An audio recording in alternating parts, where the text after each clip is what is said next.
your biggest game changer from this year, 2014. I think that there's been an incredible amount of interest in content marketing, and we've seen it being something that a lot more marketers have gotten into.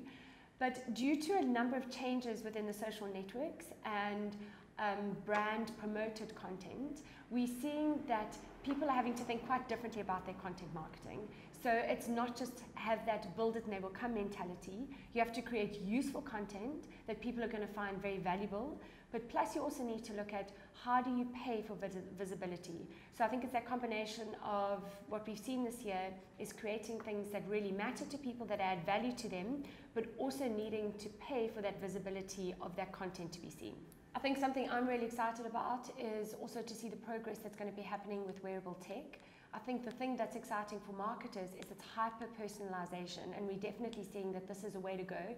It's what's made mobile such a big tool for a consumer, is the personalized nature of mobile, and we're going to start to see that coming through, I think, with wearable tech, and we're looking at potential marketing solutions that again add value to somebody and don't necessarily intrude, taking into account that hyper-personalization. This year we're going to see mobile first, not thinking of mobile, but starting with mobile.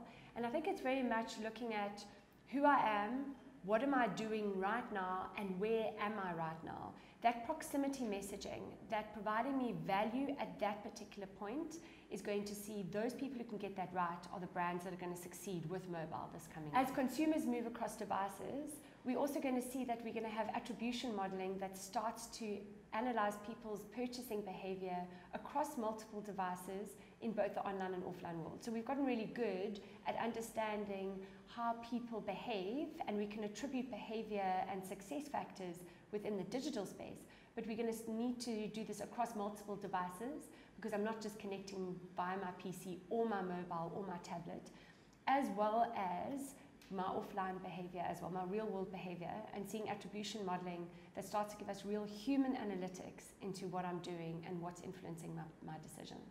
Your biggest game changer of 2014. Content marketing has been something that a lot of marketers have been very excited about and everybody's been getting into. I think in this past year what we've seen is it's not just build it and they will come mentality. People have really had to think about providing content that is valuable, that people find entertaining, that I get something out of. And in the same way, with the social networks having changed their algorithms, we've also seen that content marketers have had to look at paid distribution. So how do you pay to get that visibility? So for me, that's been a big change this year. Something that I think has happened this year that we've seen a lot is what we call real life amplified. So we've seen this trend for a while about storytelling and the power of storytelling and the re-emergence of storytelling.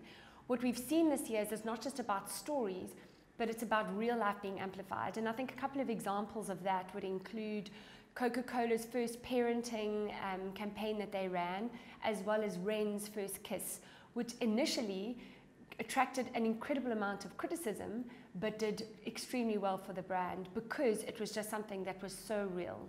Your top trend for 2015. I think this is going to be the year where we're going to stop apologizing for advertising to people. I think we've realized that people are incredibly savvy to receiving marketing and advertising messages. We've known this for a long time, and I think a lot of advertisers have tried to cloak it as something else. I think this is the year we're going to realize that if our messaging is meaningful, if it adds value, people don't mind being advertised to. They don't mind receiving that message. And I think if they receive something that promotes a valuable offer to them, something that they think is worthwhile giving their attention to, then they're going to be very happy to receive those advertising messages. So I think this year is going to be the year we're going to stop apologizing for doing that. As consumers move effortlessly between channels, we as marketers have to follow them. And I think this is the year that we're going to see the death of the siloed budget. No longer are we going to be able to say, this is our budget for TV, this is for video, this is for online, mobile, etc. Because we're going to need to be as flexible as our consumers as they move between these. So we're not going to be able to have budgets that restrict us in our way of thinking. We've had fascination with mobile, and everybody's been discussing mobile for a long time, but this is going to be the year where we're going to have mobile first strategies coming up, where the first thing we're going to be thinking about is the mobile. It's a personal device that people take with them all the time. The brands that are going to win this year are those that get proximity messaging right. So that's a combination of understanding who you're talking to, what they're looking for, and where are they at that particular point in time. The brands that can get that value right, that can provide value to that consumer at that particular point in time, are going to be the brands that succeed this year. I'm very excited about changes and growth that's happening in the wearable tech side of things. I think those marketers that are going to succeed, again, are those that are going to find hyper relevance and ways of integrating and adding value to people in that space. Like our mobile devices, wearable tech are going to be highly personalized. And I think the brands that can get that right are going to succeed. As consumers move effortlessly between channels and multiple devices, we're going to become better at analyzing that human behavior and having attribution modeling that can start to track both their behavior and how they make purchasing decisions. So it's on multiple devices, be it PC, tablet, mobile, wearable tech, as well as my offline experiences. Coming together and better understanding what motivates that behavior is going to be an exciting shift that we're going to see happening this year.